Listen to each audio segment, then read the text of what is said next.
신명기 3장 23절에서 28절까지의 말씀입니다.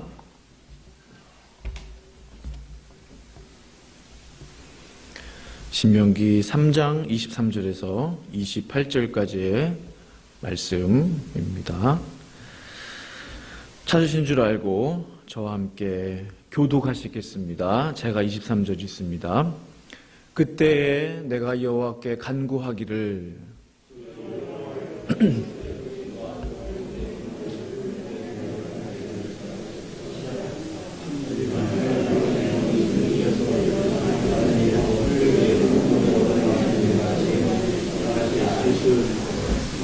그와 없나니 나를 건너가게 하사 요단 저쪽에 있는 아름다운 땅 아름다운 산과 레바논을 보게 하옵소서 하되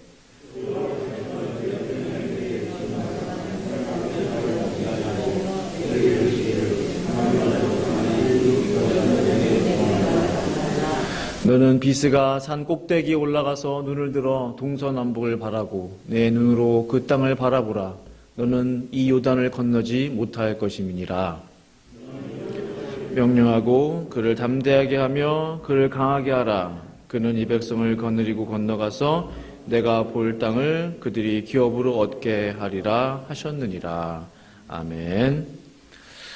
우리 2022년 새벽교회 표를 힘차게 한번 외쳐보도록 하겠습니다. 오른손을 드시고요. 시작.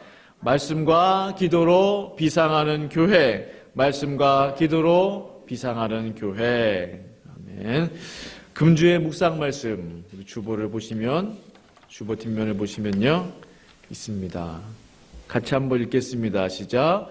내가 은혜 베풀 때 너에게 듣고 구원의 날에 너를 도왔다 하셨으니 보라 지금은 은혜 받을 만한 때요 보라 지금은 구원의 날이로다. 고린도후서 6장 2절 말씀. 아멘. 한 주간도 말씀 붙잡고 승리하시기를 바랍니다. 제가 잠시 기도하겠습니다. 거룩하신 아버지 하나님, 우리를 지난 한 주간도 건강하게 지켜주셨다가 주의 전에 나와 예배할 수 있도록 이끌어 주심을 감사합니다. 하나님, 이 시간 주의 말씀 듣는 시간입니다. 성령께서 이 시간 주관하여 주셔서 제 입술을 통해서 하나님께서 하시고자 하시는 말씀이 온전히 증거되게 하여 주시옵소서. 종은 감추어 주시고 오직 하나님의 영광만이 드러나게 하여 주시옵소서. 예수님의 이름으로 기도합니다. 아멘.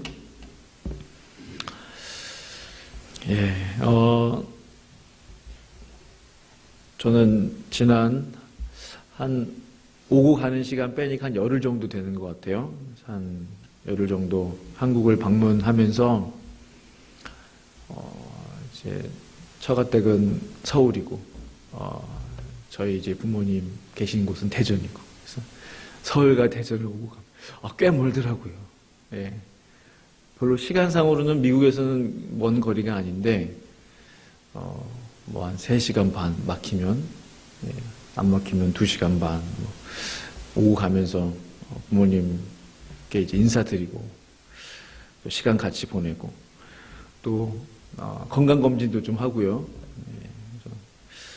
또 마침 또 저희 북가주 지방에 우리 지방회장 목사님 한 목사님 또 서울에 나가 계셔서 또 마침 또 점심 같이 또 만나서 식사도 하고 또 줌 미팅도 2번이나 있었어요. 한국에 나가 있는 동안에. 그래서 회의도 2번 참석하고 그 제주에 가시면 우리 기독교 선결교회에서 기독교 대한 선결교회에서 이제 제주 선교 60주년 기념교회가 있습니다. 제주 열방 제자교회라고 하는데 그 교회 가서 주일 설교도 하고 제주도 갔다 왔어요. 그 짧은 시간에. 참 바쁜 일정들을 보내다가 오늘 아침에 도착했습니다. 그래서 집에 가서 짐도 못 풀고 얼른 씻고 옷 갈아입고 이렇게 왔습니다. 한국을 방문할 때마다 이제 느끼는 것인데요. 얼마나 한국이 빨리빨리 발전하는지 몰라요. 나가보신 분도 아시겠지만 나갈 때마다 놀랍니다. 4년 전에 나갔다가 이제 나갔는데 이번에 나갔다 왔는데 아이고, 뭐 또 너무 바뀐 것들이 많아요. 여전히 한국 사람들은 그 빨리빨리를 좋아하더라고요. 여전히 빨리빨리인데, 제가, 적응이 안 되는 거예요. 여기서는 느리게 하다가, 한국 가니까, 뭐 정신을 차릴 수가 없어요. 네. 가장 먼저 접하는 게 뭐예요? 한국 도착하면, 인천공항 도착할 때쯤 되면, 한국 사람들 왜 이렇게 급한지. 원래 비행기에서 내리면 순서대로 내려야 되잖아요. 차근차근. 그런데 그 짧은 그거를 어떻게 빨리 나가겠다고 확 우르르 그냥 나가가지고 몇 걸음 앞에 가지도 못해요. 앞에 막히잖아요. 서로 나가겠다고 그렇게 하고. 또 이제 이제 배기지 클레임 하잖아요. 짐 찾는 데 가면 보통 이렇게 떨어져 있어야 다른 사람들도 이렇게 보면서 자기 짐 이렇게 빼낼 텐데 무겁잖아요. 잘못 빼면 다치기도 하고 발등 찍기도 하고. 근데 그 앞까지 가가지고 쭉 틈이 없어요. 어디로 들어가야 되나. 제 짐이 거기 지나가고 있는데 잡을 수가 없어요. 잠깐만요 해도 양보를 잘 안 해줘요. 뭐 억지로 막 비집고 들어가서 짐을 이렇게 찾아오고. 참 빨리빨리 좀 급한 그런 민족인 것 같아요. 근데 제가 이번에 나가서 한국 이제 사람들 얼굴을 보면서 제 마음에 좀 느껴지는 게 있었어요. 그 전에 느껴보지 못했던 그런 마음인데, 이렇게 엄마 손을 잡고 걸어가는 어린 아이들 이렇게 보면, 쟤는 구원 받았을까?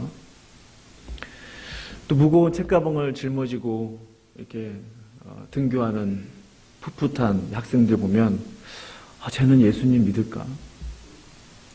또 바쁘게 이제 출근하는 직장인들 이렇게 보면, 저분은 하나님을 알까? 또 이제, 한 10시, 11시쯤 되면은 동네 어르신들이 이렇게 나와 계시잖아요. 335 다니시기도 하시고. 저 동네 어르신 굉장히 연로해 보이시는데, 교회 나가실까? 하나님을 아실까? 그런 생각들이 계속 들게 되었어요. 그 모든 얼굴들은 처음 보는 얼굴들입니다. 그런데 그분들의 얼굴을 이렇게 보면 좀 다르게 보였어요. 좀 제가 보는 그 얼굴들이 다 처음 보는 얼굴들이지만 저에게는 다르게 느껴지는 거예요. 그분들의 얼굴을 보면 그분들의 마음과 그분들의 영혼의 상태를 알 수 있을 것만 같았어요. 그냥 스치고 지나가는 사람이라도 단순히 지나치는 사람이 거의 없었어요. 그러면서 제 마음에 기도가 나와요. 하나님, 정말 구원받아야 할 영혼들이 많군요. 이 미국에서는 한국 사람들 가끔 보잖아요. 제가 사는 더블린 지역만 하더라도 인도 사람들이 많기 때문에 가끔씩 보기 때문에 저분 교회 나가실까? 한국 분 같은데 이제 그 정도만 이제 하고 넘어가는데, 한꺼번에 수없이 많은 우리 동포, 우리 민족, 한국 사람들 있잖아요. 한꺼번에 보게 되니까 이 사람은 예수 믿을까? 저 사람은 하나님을 알까? 너무나 많은 사람들이 하나님을 알지 못하고 있구나. 거리로 쏟아져 나오는 수많은 사람들의 얼굴을 보니 그냥 지나칠 수 없는 거예요. 한 영혼, 한 사람, 한 사람. 저 영혼들이 얼마나 불쌍한지. 제가 보기에 거의 몸만 이렇게 겉모습만 번질해서 왔다 갔다 걸어 다니고 하죠. 영혼은 완전히 죽어 있는 것 같아요. 살아있는 게 아니죠. 몸만 살아있는 거죠. 죽은 영혼을 끌고 왔다 갔다 걸어 다니는 것 같죠. 그런 모습처럼 보였어요. 점점 하나님을 떠나는 우리의 어린 자녀들과 젊은 세대들, 세상의 돈과 성공에 목숨을 바쳐 그것들을 따라다니는 우리의 기성세대들, 인생의 마지막을 그 어느 때보다도 잘 마무리해야 함에도 불구하고 하나님 알기를 끝까지 거부하는 우리의 노년의 어르신들, 우리의 부모님들, 그 모든 영혼들을 어떻게 할 것인가? 그들은 모두 구원받아야 하는 참으로 소중한 생명들인데 하나님 어떻게 하면 좋겠습니까? 구원받아야 할 영혼들이 너무 많은 거예요. 너무 많은 거예요. 어떻게 당장이라도 막 전도지를 꺼내서 전도하고 싶을 정도로. 뭐 무시당해도 상관없어요. 어쨌든지 예수님을 좀 전하고 싶은 마음, 제 마음 가운데. 하나님만이 유일한 구원자이심을 저들이 알게 하여 주시옵소서. 하나님 살아계시잖아요. 하나님 살아계시면 저들에게 하나님의 살아계심을 보여주세요. 제 안에 그런 기도가 막 나오는 거예요. 하나님이 시퍼렇게 살아계시잖아요. 그렇죠? 시퍼렇게 살아계심을 그들에게 좀 보여주세요. 하나님의 사람들을 이렇게 세워주세요. 하나님의 신실한 종들을 세워주시고 예배자들을 또 중보자들을 사역자들을 종들을 세워주세요. 왜? 그들의 영혼들을 구원해 하기 때문에 그런 것이죠. 하나님 만약 우리에게 저에게 영혼 구원의 기회를 주신다면 하나님 이 일을 위해서 우리를 사용하여 주시옵소서. 저를 사용하여 주시옵소서.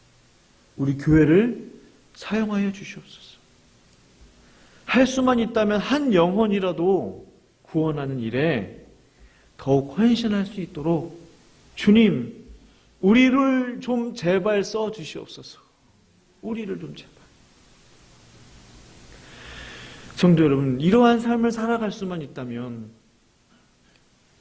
그러한 인생은 얼마나 하나님 앞에서 아름다운 인생이 되겠습니까? 우리는 이미 구원 다 받았잖아요. 우린 이미 구원받은 백성들이잖아요. 이제는요, 나만을 위해 사는 게 아닙니다. 아직 구원받지 못한 다른 사람들 구원하는 일에 우리가 좀 그런 일에 헌신해야 되지 않겠어요? 우리 예수 믿은 지 이제 10년, 20년, 30년, 저는 모태신앙이니까 벌써 40년이 넘었죠. 이제는 나만을 위해 살지 않고 그동안 오랜 시간 내 믿음, 내 신앙 위에서 살아왔잖아요. 이제는 남은 시간, 남은 인생, 남은 삶, 다른 영혼들 살리는 일에 우리가 좀 헌신해야 되지 않겠습니까? 우리가 언제까지 내 신앙 챙기다가, 물론 내 신앙 챙겨야죠. 하나님 앞에 가겠어요. 밖에는 수두룩하게 많은 영혼들이 지금 생명을 기다리고 있는데 우리가 진리를 위해 우리의 한 평생, 우리 한 목숨 바쳐도 전혀 아깝지가 않은 것입니다. 오늘 본문의 모세가 바로 그러한 삶을 평생토록 살았던 사람이에요. 하나님의 부르심을 받은 이후에 그의 삶 전부를 하나님 앞에 바쳤어요. 그는 그를 위해 살지 않았어요. 모세는 자신을 위해 살지 않았어요. 하나님이 부르신 이후에, 하나님의 종이 된 이후에, 하나님의 백성이 된 이후에 자신만을 위해 살지 않았다는 거예요. 철저하게 이스라엘 백성들을 위해서 살았다는 거예요. 오직 하나님의 백성들이 하나님의 백성답게 살아갈 수 있도록 힘쓰고 애썼던 사람이 모세였다는 사실입니다. 한 사람의 영혼을 귀하게 여겼던 하나님의 신실한 종이었어요. 하나님 모세에게 말씀하신 것을 모세는 그대로 순종했습니다. 그것이 그의 삶의 전부였어요. 하나님이 말씀하신 것을 그대로 백성들에게 전했어요. 그것이 모세가 행했던 삶의 전부였습니다. 자신이 그대로 살기를 위해 노력했고 백성들이 그렇게 살 수 있도록, 말씀대로 살 수 있도록 하나님의 말씀을 전했어요. 그것이 그의 인생의 전부였다는 거죠. 잘 아시다시피 모세는 가나안 땅의 백성들과 함께 입성하고 싶었습니다. 가데스 바네아에 아시죠? 40년 동안 이제 광야에서 뺑뺑이 돌고 이제 드디어 가나안이 눈앞에 보이는 곳에 도착하게 됐어요. 40년 이상을 광야에서 동고동락했던 백성들이기 때문에 모세는 정말 가나안 땅에 가고 싶었을 겁니다. 그런데 하나님은 모세의 그 기도에 응답하지 않으셨어요. 다른 모든 기도는 다 응답하셨어요. 다른 모든 중보기도들은 다 응답하셨어요. 그런데 모세의 간절한 개인의 기도는 응답하지 않으셨어요. 그렇게 광야에서 고생했던 모세였음에도 말입니다. 왜 그랬죠? 다 내용은 아실 겁니다. 하나님께서 모세에게 말씀하셨잖아요. 반석을 쳐서 물을 내어 백성들로 하여금 마시게 하라. 근데 백성들이 모세를 또 하나님을 원망하고 불평하고, 그래서 모세가 혈기를 부리면서 지팡이로 반석을 2번을 내리쳤어요. 3번, 4번 내리친 것도 아니고 1번 내리칠 거를 2번 내리쳤다는 거예요. 그 일 때문에 하나님의 그 영광을 드러내지 못했다는 그 이유 때문에 모세는 하나님 약속하신 가나안 땅에 들어가지 못합니다. 리더로서의 책임과 의무를 다하지 못하면 이런 결과를 초래할 수밖에 없다는 거예요. 하나님이 세우신 리더는요, 그냥 리더가 아니에요. 하나님이 세우신 권위자는 그냥 권위자가 아니에요. 자신의 말에 책임을 질 수 있어야 합니다. 그건 저도 마찬가지예요. 가장 제가 책임을 잘 져야 돼요. 하나님이 세우신 권위자는, 리더십은 자신이 한 말에 대해서 책임을 질 수 있어야 됩니다. 모세를 보십시오. 다 잘했어요. 하나님의 말씀을 다 순종했어요. 반석 2번 친 일 때문에, 혈기 부린 일 때문에 하나님이 약속하신 가나안 땅에 들어가지 못했다는 사실이에요. 그러나 중요한 것이 있어요. 그러나 하나님께서 모세에 대한 사랑과 모세에 대한 신임을 버리셨습니까? 그렇지 않아요. 하나님의 신실하심이 폐허질 수 있습니까? 그렇지 않아요. 하나님은 불의하시다 말할 수 있습니까? 그럴 수 없습니다. 하나님은 여전히 신실하세요. 하나님은 여전히 사랑의 하나님이세요. 여전히 하나님은 공의의 하나님이세요. 하나님은 언제나 신실하신 분이세요. 혹 행여 우리 가운데 하나님께서 행하시는 일들이 우리가 원하는 대로 되지 않는다 할지라도 여전히 하나님은 신실하시다는 거예요. 그 신실하심을 믿고 우리가 나아갈 수 있어야 되는 거예요. 그 신실하심. 오늘 본문을 가만히 보니 이제 모세는요, 그의 삶을 마무리해야 하는 시점에 와 있어요. 하나님께서는 모세를 비스가 산, 즉 느보산이라고 하는데요. 같은 말인데 다르게 표현하는 겁니다. 히브리어로 비스가라는 뜻은 꼭대기라는 의미가 있어요. 꼭대기. 비스가산, 꼭대기. 왜 하나님은 모세로 하여금 산 꼭대기에 오르게 하셨을까요? 모세의 그 노년의 체력을 테스트하시기 위해서요? 아니면은 너 가나안 땅에 들어가지 못할 것이다 라고 했는데 서프라이즈로 다시 말을 번복해서 모세를 놀래켜 주시려고요? 그런 것들이 아니죠. 이미 하나님은 모세로 하여금 요단강을 건너지 못하게 하셨어요. 이미 결정하셨어요. 사실 비스가산에서 조금만 내려가면 이제 요단강이거든요. 요단강을 건너기만 하면은 바로 여리고고 가나안 땅 전체가 펼쳐지는 이제 그런 지형이거든요. 근데 하나님은 모세에게 너는 가나안에 들어가지 못할 것이다. 다시는 나에게 이 문제로 구하지 말라. 대신 비스가산 꼭대기에 오르라는 거예요. 이 말이 모세로 하여금 얼마나 힘이 빠진 일이겠어요. 아니, 소원은 들어주지 않으시면서 아니 왜 갑자기 산 꼭대기에 올라가는 거야. 하나님, 산이 아니고요, 비스가 산이 아니고 가나안이에요. 가나안 가고 싶다고요. 가나안, 젖과 꿀이 흐르는 가나안 땅. 그런데 하나님은 아니야, 비스가 산으로 올라가라. 산 꼭대기로 올라가라는 거예요. 하나님께서 이 일을 통해서 모세에게 무엇을 말씀하시는 걸까요? 하나님 모세에게 마지막 순간까지 하나님의 말씀에 순종하기를 원하셨어요. 하나님은 모세의 마지막에도 주의 말씀에 복종하는 신실한 종이길 원하셨어요. 그 마지막일수록 더욱 순종하라는 거예요. 마지막까지 순종하라는 거예요. 하나님의 말씀이에요. 사랑하는 성도 여러분,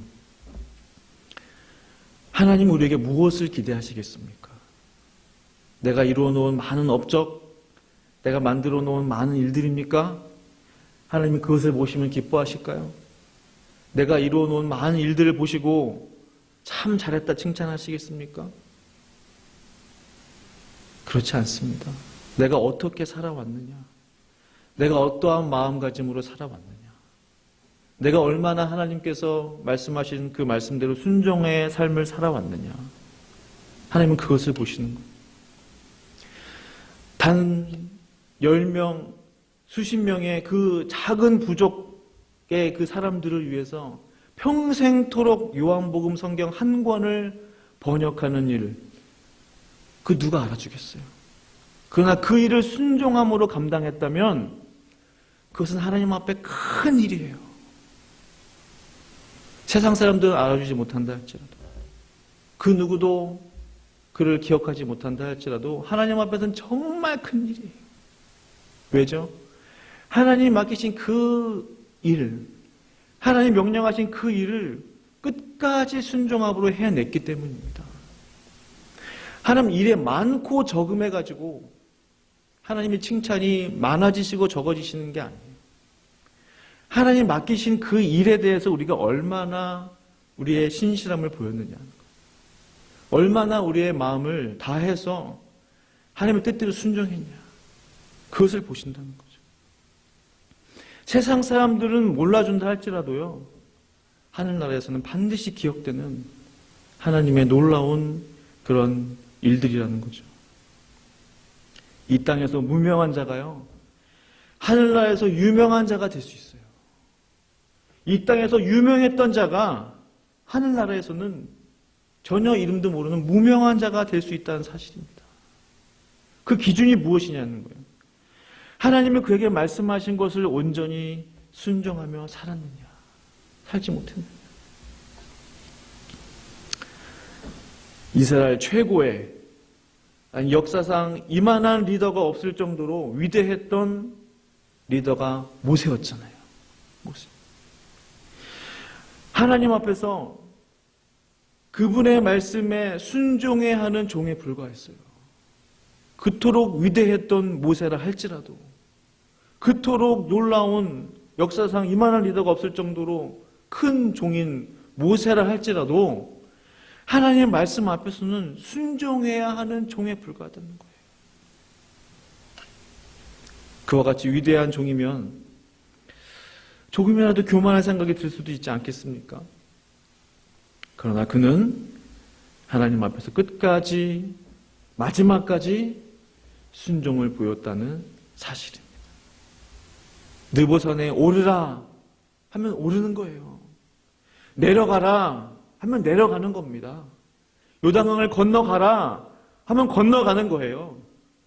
하나님의 말씀에 절대적인 순종이 없이 하나님의 은혜는 없습니다.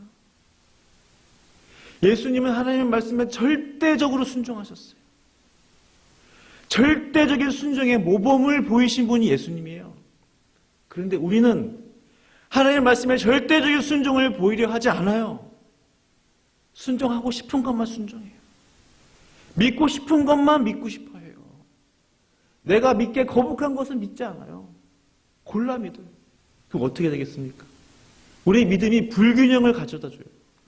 우리의 신앙이 삐뚤어지는 거예요. 우리의 신앙이, 믿음이 치우치게 됩니다. 밸런스를 잃어버려요.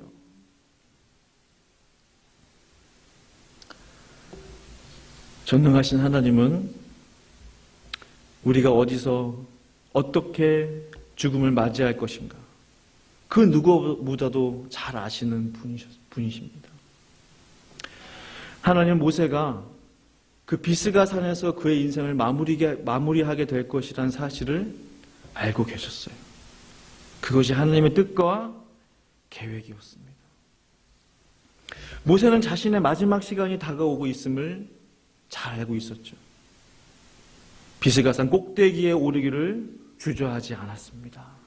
그가 원했던 가나안이 아닐지라도, 그가 원했던 젖과 꿀이 흐르는 땅이 아닐지라도 그는 끝까지 비스가산 오르기를 주저하지 않았다는 사실이에요. 여전히 모세는 하나님을 사랑했습니다. 여전히 하나님은 모세를 사랑했어요. 그 관계가 틀어진 게 아니에요. 여전히 하나님과 모세의 관계는 돈독해요. 하나님께서 모세로 하여금 느보산에 오르라 하신 것은 내가 너와 다시 한번 친밀한 시간을 갖겠다라는 하나님의 마음이 담겨져 있는 겁니다.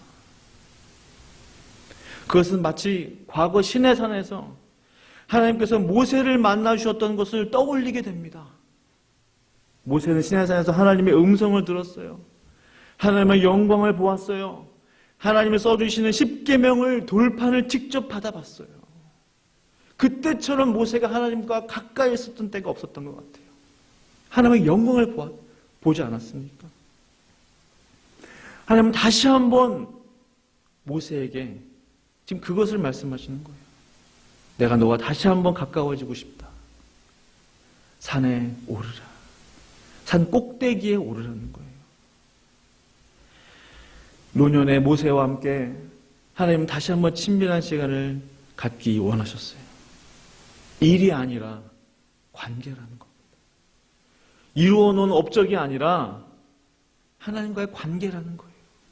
하나님과의 친밀함이라는 거예요. 모세야, 네가 비록 저 가나안 땅에 들어가지 못한다 할지라도 너는 실망할 필요가 없어. 내가 지금 이곳에 너와 같이 있잖아. 내가 지금 이 산 꼭대기에 너와 같이 있잖아. 주위를 둘러봐라. 아무도 없어. 너와 나 단 둘뿐이야. 이 비스가산 정상의 꼭대기에 너와 나 단 둘만이 지금 이 자리에 있어. 이것으로 충분하지 않니? 아무리 젖과 꿀이 흐르는 땅이면 뭐해? 내가 임재하지 않는 젖과 꿀이 흐르는 땅은 더 이상 젖과 꿀이 흐르는 땅이 아니지 않습니까? 하나님이 계신 곳이 정말 참된 젖과 꿀이 흐르는 땅이잖아요. 하나님 모세에게 이것을 가르쳐 주기를 원하셨던 거예요. 느보산 꼭대기에서 하나님은 다시 한번 모세를 만나 주시는 것입니다. 사랑하는 성도 여러분, 하나님과의 만남은 이처럼 중요합니다. 하나님과 1대1로 만나는 시간을 갖는 것은 참으로 중요해요. 성도 여러분은 하나님과 1대1로 만나는 시간을 갖고 계십니까? 어떠세요? 그 만남의 기쁨은요, 만나본 사람만 압니다. 그렇지 않겠어요? 하나님의 1대1로 만나본 사람만 알아요. 그때 하나님 나에게 만나주셨지. 그때 기도 시간에 하나님 나에게 이렇게 말씀하셨지. 사랑하는 연인과 단둘이 있을 때 하고는 비교할 수 없을 만큼의 기쁨이에요. 그거하고는 비교도 될 수 없을 만큼의 평안이에요. 안식이에요. 축복이에요. 하나님과 나 단둘이 있을 때 그때 하나님이 나에게 하시는 말씀이 있다는 사실입니다. 그 은혜를 경험한 사람만이 그 은혜를 알 수가 있어요. 마태복음 6장 6절에 같이 한번 읽어보실까요? 6장 6절 시작. 너는 기도할 때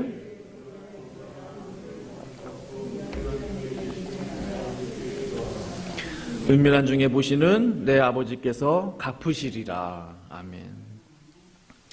은밀하다는 것은 아무도 모른다는 겁니다. 다른 사람들이 전혀 눈치채지 못해요. 은밀하다는 것은 하나님만 아신다는 거예요. 하나님과 나만 아는 그 시간이 은밀한 시간. 하나님은 그와 같은 은밀한 기도를 갚아주신다고 약속하셨어요. 골방과 산꼭대기의 공통점이 무엇입니까? 산꼭대기에는 사람이 거의 없어요. 산꼭대기에 올라가고 싶은 사람은 별로 없습니다. 세상 소리가 들리지 않는 곳이에요. 골방에 들어가면 뭐 다른 사람 말 들립니까? 조용하잖아요. 오살리 기도원 가보신 분 아시겠지만 기도굴이 쫙 있잖아요. 그 딱 들어가면은 1평 남짓 그 방에 딱 들어가면은 아무 소리도 들리지 않아요. 고요합니다. 산 정상에 올라가 보세요. 고요해요. 세상 소리가 들리지 않습니다. 또 공통점이 뭐예요? 마음껏 기도해도 뭐라고 하는 사람이 없어요. 기도 골방에서 마음껏 소리 질러도 뭐라고 하는 사람이 없습니다. 마찬가지로 아무도 없는 산꼭대기 정상에 올라가서 하나님, 하나님, 아무리 하나님의 이름을 부르짖어도 왜 이렇게 시끄럽냐고 따지는 사람이 없어요. 골방과 산꼭대기의 공통점이에요. 또한 내 마음속에 있는 모든 것들을 하나님 앞에 쏟아놓을 수 있어요. 모든 내 마음 가운데 있는 비밀들. 산 밑에 있을 때는 누가 들을까 봐 큰 소리로 말도 못하잖아요. 산 정상에서는 마음껏 소리 질러도, 마음껏 내 마음속에 있는 것들을 쏟아놓아도 괜찮다는 사실입니다.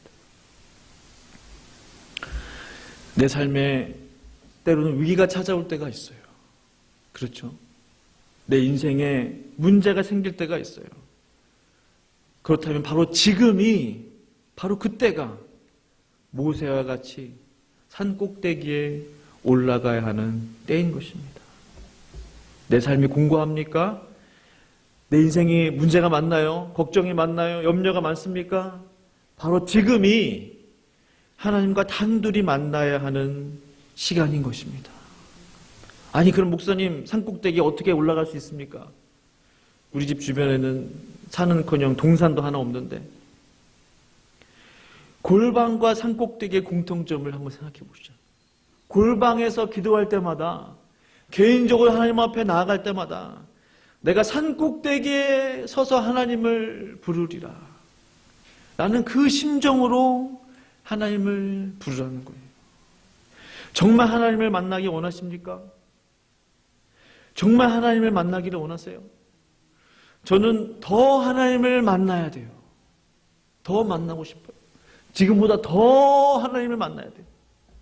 무한하신 하나님, 만나도 끝이 없는 하나님이세요. 그 누가 하나님을 안다고 말할 수 있습니까? 그 누가 자신의 신앙생활 30년, 40년을 자랑할 수 있겠냐는 거예요. 무한하신 하나님을 안다라고 말할 수 있는 사람이 누가 있겠냐는 거예요. 하나님을 알면 할수록 우리는 겸손해지는 겁니다. 왜? 알고 보니 하나님은 크신 하나님이셨던 거예요. 더 알면 알수록 하나님의 사랑은 너무나 컸다는 거예요. 하나님의 능력은 너무나 크신 능력이라는 것을 깨닫게 되는 겁니다. 나는 한없이 작아지는 겁니다. 하나님을 알면 알수록 우리의 신앙의 연륜이 늘어나면 늘어날수록 나는 점점 작아지는 거예요. 그것이 참 신앙인의 모습이라는 겁니다. 정말 하나님을 만나기 원하십니까? 정말 하나님을 만나기 원하신다면 산 정상에 서는 심정으로 하나님 앞에 기도의 제단을 쌓아보세요. 기도의 제단을 쌓을 때마다 내가 모세와 같이 산 정상에 있다라는 마음으로 하나님을 부르짖는 거예요. 그분의 이름을 찾는 거예요.